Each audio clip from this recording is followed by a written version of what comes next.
Good morning, good evening guys.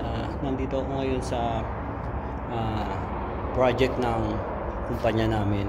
So pag weekdays sa kumpanya ako nagtatrabaho. So hourly yung aming bayad dito. So Monday to Friday nagtatrabaho kami dito sa kumpanya na to. Ito, ang kumpanya. Yo!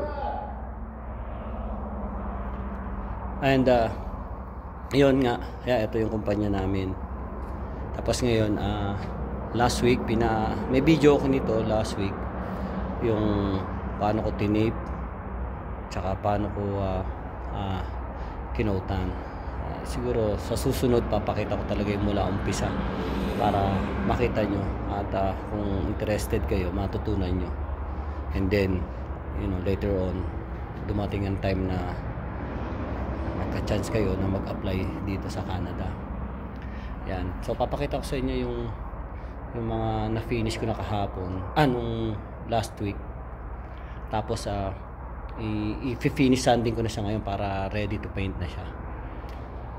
Ito yung, yan. Yan, tuyo na yan. So maganda ng lihahin yan.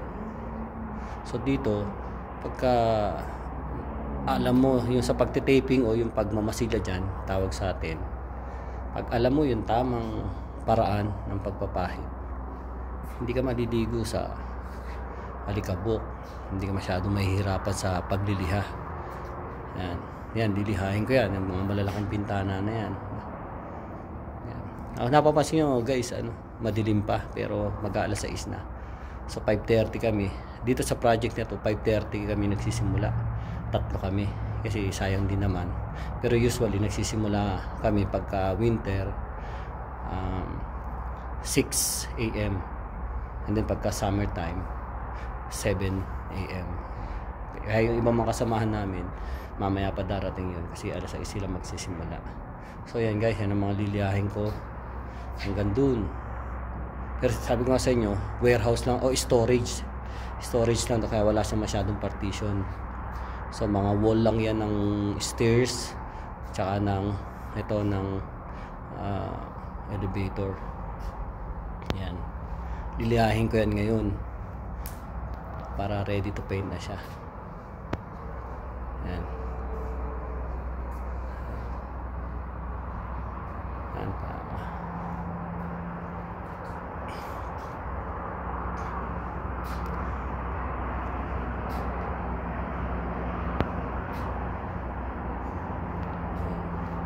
Dito ang sa pagliliha,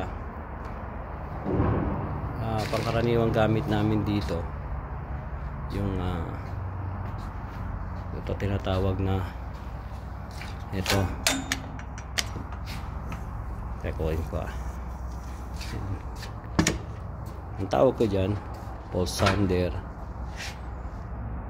or stick sander. Yan, meron siyang head. Yan, ito yung binabalahan namin ng sandpaper. So ang ginagamit ko pagka sa rough sanding, number 150. Meron din kami 180, pero ako 150 kasi habang ginagamit mo siya, naman siya, yung nagiging fine naman yung liha niya. So dahan-dahan lang talaga. So yan ang gamit ko pang mabilisan to. Tapos pagka naliha na siya, na rough sanding ko na siya, i-check light ko naman. Ibig sabihin nyo may yung mo siya, sponge sander to naman, parang foam yan pero pangliha din siya. Yan, para yung makikita nyo yung mga gas yan, mga ganyan, panggan na yan. So para makinis siya, wala yung mga guhit-guhit. Tapos syempre pangkaraniwang gamit, ladder. Meron ako maliit na ladder, meron ding malaki para dun sa mga matataas. Tapos ito, ang tawag dito minsan scaffold, pero ang scaffold ina-assemble yan. Ina-assemble minsan sa labas, yun minsan ang alam natin. Pero ito, tawag namin dito baker. So na-adjust siya hanggang dulo, hanggang dito. Siguro mga taas dito mga 6 feet. Yan. Yan. May gulong siya para itutulak mo siya. Madali yung kilos mo pagka sa taas ang trabaho mo, kagaya nito. Yan. Yan, sa taas yan. Didiyahin ko yan. Pinahiran ko yun last week. Itong trabahong to, hindi masyadong maselan to, pero sa ako nga, hindi man maselan o komplikado yung trabaho, parehas din ang ginagawa kong pagpapahid o pagko-coating o pagmamasilya. Para sabi ko nga, para maging madali yung pagliliha, hindi ka masyadong mahirapan. Hindi kagaya ng iba, kagaya nakikita nyo sa ibang mga nagmamasilya o nagtitaping, parang hirap na hirap sila, or yung parang naliligo sa alikabok. Kaya minsan nga yung dito sa Canada, yung iba nadadalian sila sa trabaho ng taping, pero ang ayaw nila yung pagliliha, kasi nga doon sa nakikita nila. Pero kung matutunan nyo ng tama ang paraan ng pagpapahid, mami-minimize nyo yung hirap sa pagliliha, sa pagsasanding. Yan. Kaya dito sa sa ginawa ko tong channel ko, para kumbaga makatulong din ako kahit papano doon sa gusto na matuto yung trabaho na to, na actually ito talaga in demand dito.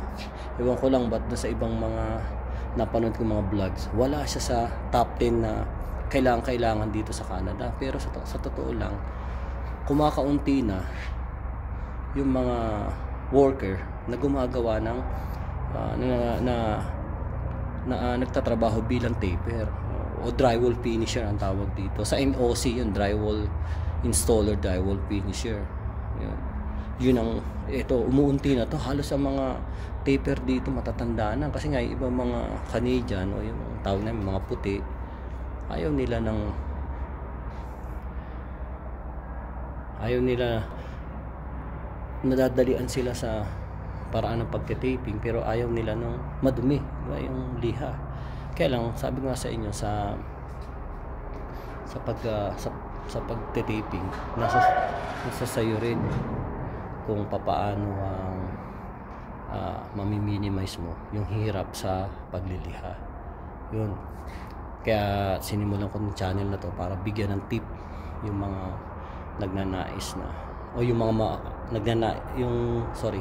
yung marunong na pero ba nasa Pilipinas, tapos gusto makapunta dito, at least alam niyo yung paraan, yung sistema ng pagtitaping dito. Yan. Kasi nga nanghihinayang ako, biro nyo, minsan may nakakasama ako dito na mga ibang lahi, especially mga Meksikano. Sa kumpanya namin meron, kaparehas din natin, hindi rin naman sila magaling mag-English, pero palibasa nga iba yung ugnayan ng bansa nila tsaka dito. So parang mas madali sila makapunta kahit hindi sila masyadong magaling sa English, o minsan nga mas magaling pa tayo. Pero sa skill lamang tayo. Kasi nga ako magagawa ako ng vlog, yung ikikwento ko yung kung paano ako napunta dito. Talagang minsan hindi kayo maniniwala kasi talagang kumpara sa ibang mga masilyador o gypsum board worker sa atin, talagang mas magaling pa sa akin, tsaka mas matagal na yung experience nila. Tapos ngayon parang kumbaga ang tingin ko dito, parang underrated yung trabaho na to sa Pilipinas. Kasi napansin ko, parang hindi sila skilled. Ewan ko lang, i-correct nyo ako sa comment nyo kung totoo yun. Kasi nung nagtrabaho sa Pilipinas, ang designation ko, carpenter ako. Pero nag-studs, nagkakabit ng gypsum board. Pero pag meron kami mga helper na talaga sila yung mga gypsum board installer, pabibilis mo, galing. Mas marunong kumbaga para sa akin to, kasi nga bago nga lang ako dun sa industry ng gypsum board o drywall. pero helper sila. So parang hindi yung hindi malinaw yung position nila.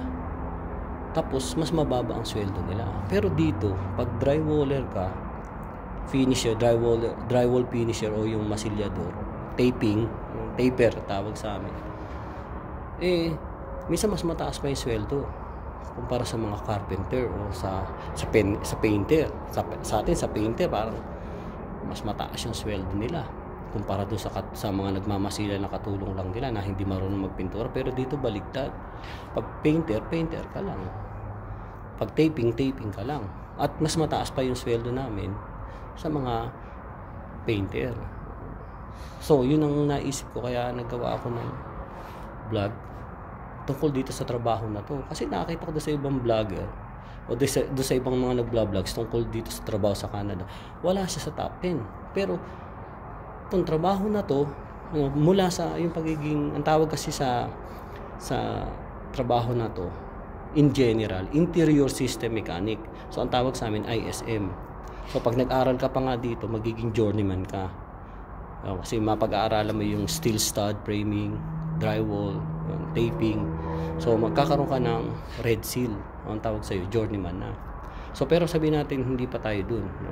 Kagaling lang natin dito. Drywaller ang tawag. Drywall finisher. Sa amin taper ang tawag. Yun.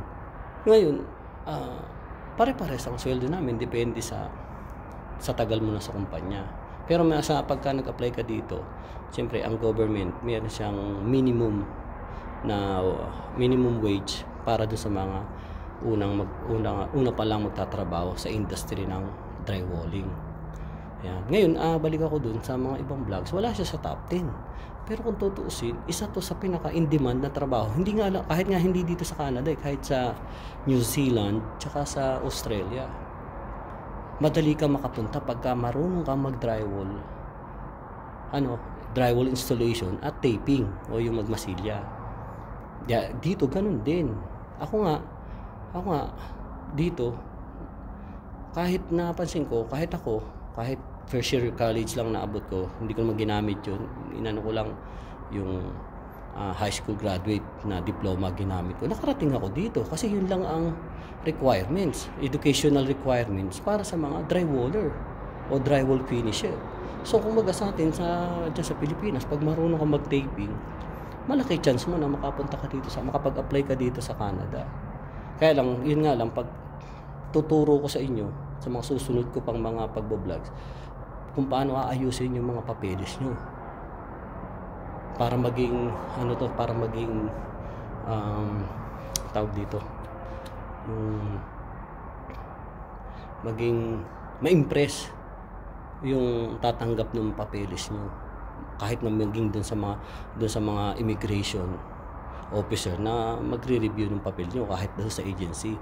Ituturo ko yan kasi malaki na ang karanasan ko dyan. Sa katunayan nga, magkakaroon ako ng vlogs na ang ipapangalang ang ita-thumbnail ko 12 years na sa Canada. Ako yun, pero hindi pa ako PR. Tataka kayo bakit hanggang ngayon nandito ako samantalang iba napauwi na. Pero dahil yan dun sa skill ko.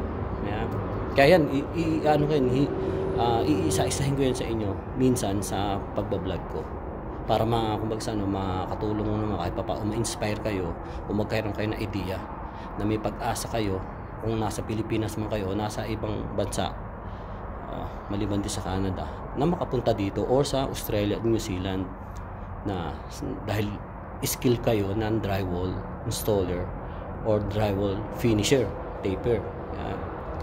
Yan ang may share ko sa inyo. So guys, yun, abangan nyo lang yung mga iba ko pang i-upload kasi ngayon nagpa-practice pa lang ako, talagang hindi pa rin ako sanay magsalita. Talagang first time kong maggawa ng mga ganito. Pero dahil talaga sa gusto kong ma-share yung experience ko tsaka yung konting kaalaman ko sa pagpunta dito at pagtatrabaho, katulong yung mga ibang mga kaibigan ko sa pagbibigay ng mga tip. Okay? Okay guys, thank you. At kung nagustuhan nyo itong video na ito, paki-share. Tapos i-click nyo yung subscribe and then bell button para ma-update ko kayo sa iba pa mga video. Okay, thank you. Bye for now.